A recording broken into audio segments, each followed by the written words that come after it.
ಇವತ್ತಿನ ವಿಡಿಯೋದಾಗ ನಾನು ನಿಮಗೆ ತಿಳಿಸ್ಕೊಡ್ತೀನಿ ರೀ ಸ್ಪೆಕ್ಟ್ರಾಟಿಲ್ CV 100/62.5 ಡ್ರೈ ಸಿರಪ್ ಬಗ್ಗೆ. ಸೊ ನೋಡ್ರಿ, ಈ ರೀತಿ ಇದ್ರದ್ದು ಪ್ಯಾಕೇಜಿಂಗ್ ಇರ್ತೈತೆ ರೀ ಡ್ರೈ ಸಿರಪ್ದು. ಸೊ ಇದ್ರೊಳಗೆ ಮೇನ್ ಕಂಟೆಂಟ್ ಏನಿರ್ತೈತೆ ಅನ್ನೋದು ನಾನು ನಿಮ್ಗೆ ಹೇಳ್ಕೊಡ್ಬೇಕಂದ್ರೆ, ಪ್ರತಿ 5 ml ಏನು ನೀವು ಇದನ್ನು ಸಸ್ಪೆನ್ಷನ್ ತಯಾರು ಮಾಡ್ತಾರೆ ಅದ್ರೊಳಗಡೆ ಸಿಪೋಡಾಕ್ಸಿಮ್ 100 mg ಮತ್ತು ಪೊಟ್ಯಾಷಿಯಂ ಕ್ಲಾವನೇಟ್ 62.5 mg ಇರ್ತೈತೆ ರೀ. ಸೊ ಎರಡು ಆ್ಯಂಟಿಬಯೋಟಿಕ್ ಕ್ಲಾಸ್ ಆಫ್ ಮೆಡಿಸಿನ್ಸಿಗೆ ಬಿಲಾಂಗ್ ಆಗ್ತಾವೆ ರೀ.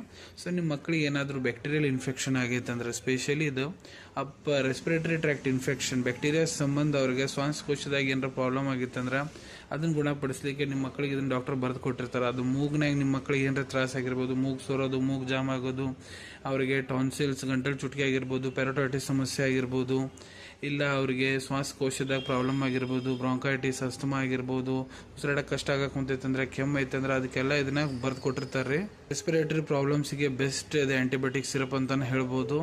ಮತ್ತು ಇದನ್ನ ಯಾವ ಪ್ರಮಾಣದಾಗ ನಿಮ್ಮ ಮಕ್ಕಳಿಗೆ ಕೊಡ್ಬೇಕಂದ್ರೆ ನೋಡ್ರಿ, ಅದು ಡಿಪೆಂಡ್ ಆಗುತ್ತಾ ನಿಮ್ಮ ಮಕ್ಕಳದ್ದು ಏಜ್ ಎಷ್ಟಿದೆ, ಅವ್ರದ್ದು ವೇಟ್ ಎಷ್ಟಿದೆ, ಅದ್ರ ಮೇಲೆ ಡಿಪೆಂಡ್ ಆಗುತ್ತೆ. ಅದ್ರ ಪ್ರಕಾರ ಡಾಕ್ಟರ್ ಅದನ್ನು ಕ್ಯಾಲ್ಕುಲೇಟ್ ಮಾಡಿ ಹೇಳ್ತಾರೆ. ಅದ್ರ ಪ್ರಕಾರ ನೀವು ನಿಮ್ಮ ಮಕ್ಕಳಿಗೆ ಹಾಕ್ಬೋದು. ಡಾಕ್ಟರ್ ಇದನ್ನ ಎಷ್ಟು ದಿನ ನಿಮ್ಮ ಮಕ್ಕಳಿಗೆ ಹಾಕ್ಲಿಕ್ಕೆ ಹೇಳ್ಯಾರ ಎಷ್ಟು ದಿನ ಇದನ್ನ ಹಾಕ್ಬೇಕ್ರಿ. ಇದರಲ್ಲಿ ರೆಸ್ಪಿರೇಟರಿ ಇನ್ಫೆಕ್ಷನ್ಸ್ ಏನಿರುತ್ತೆ ನೋಡ್ರಿ, ಪೂರ್ತಿ ಆರಾಮ ಆಗಿಬಿಡ್ತೈತಿ. ಇದೇ ರೀತಿ ಶಾರ್ಟ್ ಮೆಡಿಸಿನ್ ರಿವ್ಯೂ ನೋಡ್ಬೇಕಾ ಚಾನಲ್ ತಪ್ಪದೆ ಸಬ್ಸ್ಕ್ರೈಬ್ ಮಾಡ್ಕೊಳ್ಳಿ. ಧನ್ಯವಾದಗಳು.